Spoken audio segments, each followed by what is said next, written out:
Welcome to the Family Office, planning for the people who matter most. Because here's what I could tell you. If you have been married for more than 10 years, and I don't know if it happens at the 10-year mark or if it happens at the 5-year mark, maybe you can jump in here in a minute. I got some funny stuff to tell you. Okay. I've got, I'm sitting here right now, I've got clotrimazole or whatever it is on my desk, right? And I've got this sitting here on my desk looking at me today. So, but most importantly, I got this guy from one of my sons. This guy's sitting here, right? But when you've been married for more than 10 years, and maybe you could jump in, Len, your shit becomes your wife's stuff. And what I mean by that is none of the bad stuff, the cool stuff, right? Because all of her cool stuff is broken or missing. Hey, all I can say is I used to have 2 full closets of space, and now I have 1. So wait, have you been relegated to a spare bedroom closet yet, or no?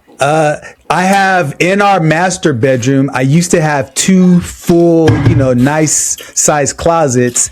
And so she was like, oh, can I move a couple of things into half of one? And so half of one became a whole one. And I'm like, come on now. So yeah, she's definitely has, expressed eminent domain on my stuff, on my space. But, that's being married to a woman. So it's all good.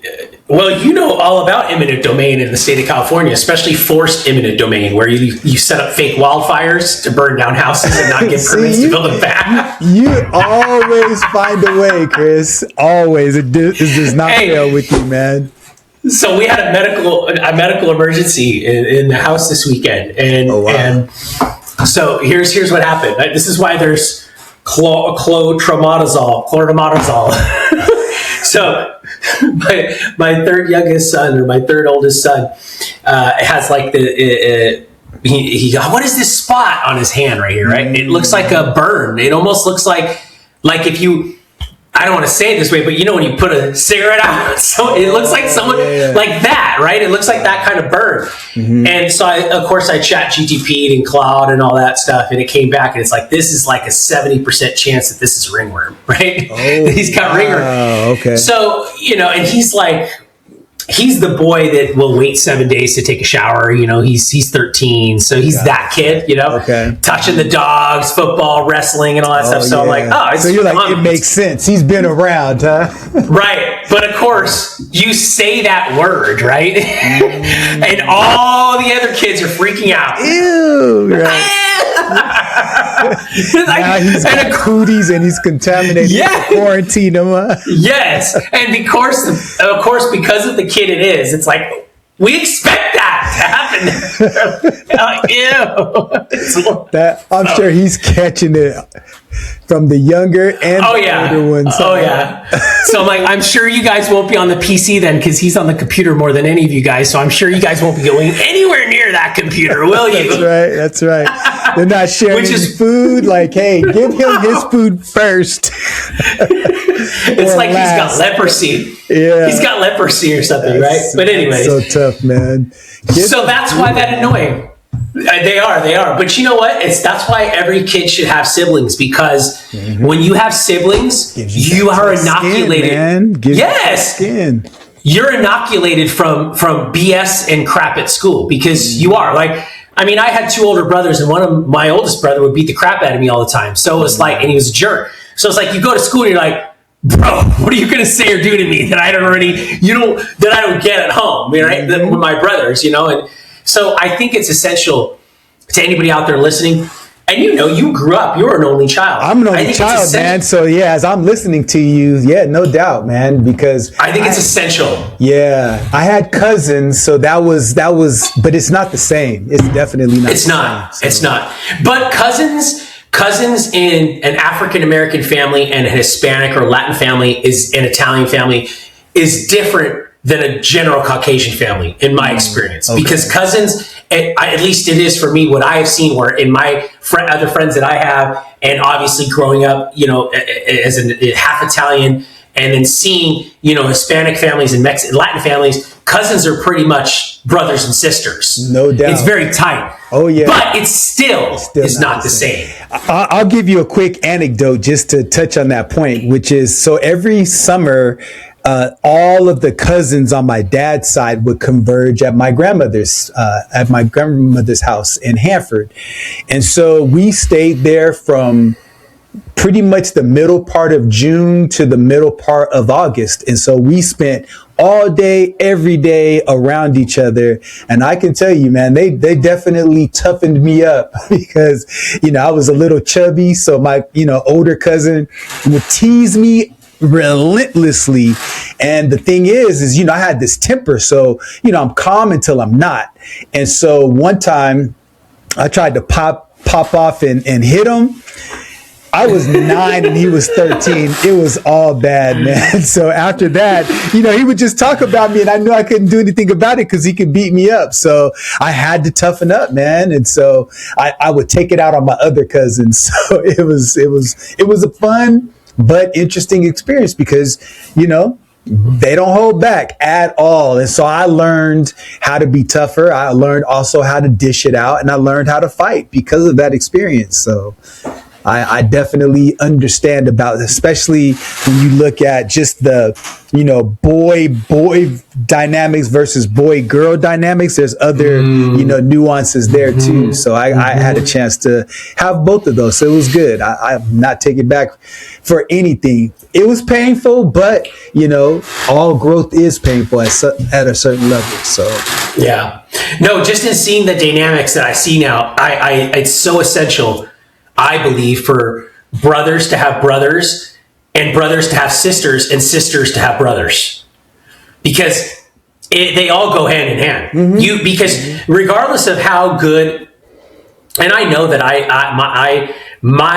the way I'm able to parent my children is not like 90% of the world can parent their children, in the fact that I'm at home every day, all day long. And Mary and I are home all day long, all day with those kids. So, and more so today than we were, 5 years ago. Yeah, I was going to say, it wasn't always like that. You had to. It wasn't always like, you had to earn it. It wasn't just given to me, right? But still, even though when I look at the fact when we were going, 7 days a week, 16 hours a day, and gone sometimes, where we would see our kids for probably 3 or 4 days sometimes, because we would, by the time we left, or they were sleeping, and by the time we got home, they were sleeping, those were, because I would get home, we would get home sometimes at 2 a.m, and my mom would be asleep on the couch, right? Because she'd be watching them, or I'd have to drive an hour and a half past my house to pick them up from my mother-in-law's house, then drive an hour and a half back to get them. So it just, I get it, but yeah, seeing that dynamic. To that point, because I want you to finish your point about being able to be with your kids all day. A lot of times people will listen to the outcome and not realize what the input was, which was waking up and the kids are asleep. You're out working all day. You don't get to eat regularly. You get home, the kids are asleep. So there's this price that you have to pay because the relationship dynamic with your kids and you being gone a lot, there's a lot that you miss. But on the back end, because you deferred gratification, you're able to now make up for a lot of that lost time because you put in the work and you made it worth it.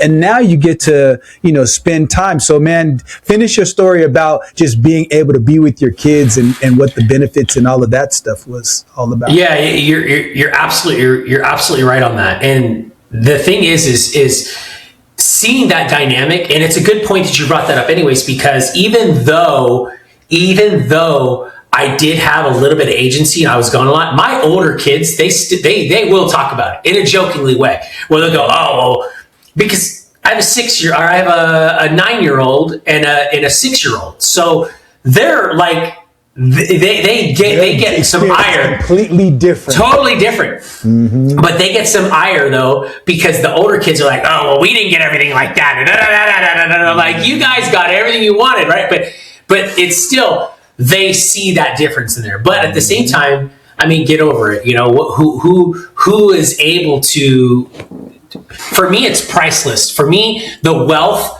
is not the monetary thing. Yeah, you need all of that stuff. But to me, what I have learned and what I have discovered is in my quest to obtain wealth and in my quest to be number one and compete at a high level of business and work like, because we epitomized hustle culture. Like, we know that, Len. Like, we epitomized hustle culture. And we had the rare opportunity, most people don't, but you and I had the rare opportunity to be mentored and work with someone who is in the 1% of 1% of leaders, meaning someone who can just drive and just, it doesn't matter. We were in a vacuum for 15 years. If you have a rare opportunity to work with someone like that, I can tell you the biggest net thing that I take away from working with someone who can go 90-80% signal on a given task is you really know how to close out, and you really know how to get things done when the stakes are high. Absolutely. And I think that that's an evergreen skill set. But my older kids do see that, but they appreciate it. But yeah, I just think it's amazing to see, because in seeing that dynamic now, because I'm home more now, I see it and I go, wow, man, if I would have had a sister, how different would I have been? Because I didn't have I had a half sister, but she wasn't in our lives like from birth, So to have a sister, how much different, like if you had direct siblings, how much different? I can tell you, you're a completely different human being.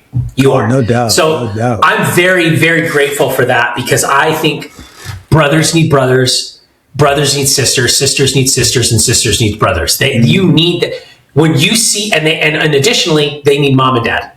Right. And when you see that, I'm not saying it's the right thing to do. I'm not saying if you believe in two women or two men raising children, I'm not saying, or single parents and all that stuff. But, and I know we were going to talk about this, but I think one of the biggest, in seeing it from my perspective, I think and I'm not putting down single mothers and single fathers at all.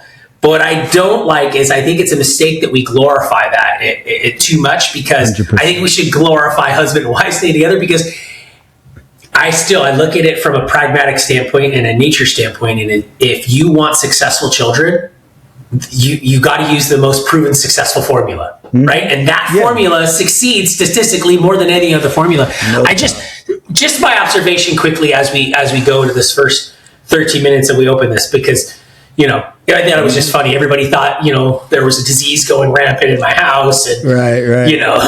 Headphones and stuff being taken, and but yeah, it's an interesting thing. But we shall see. And until next time, we hope that you enjoyed this conversation of two people that completely disagree with each other. I think today was a little bit more agreeable than usual, but keep coming. And I'm sure that you will agree and disagree with both of us if you stay around long enough. So make sure you like, subscribe. Until next time, Chris, it's always a pleasure having these conversations with you. See you, Lynn. All right. Conversation has given you clarity on your next steps. Please share this episode with someone who's walking the same path. Don't forget to like and subscribe so you won't miss future episodes. And remember, planning ahead isn't just prudent, it's an act of care. Thanks for joining us, and we'll see you next time on The Family Office.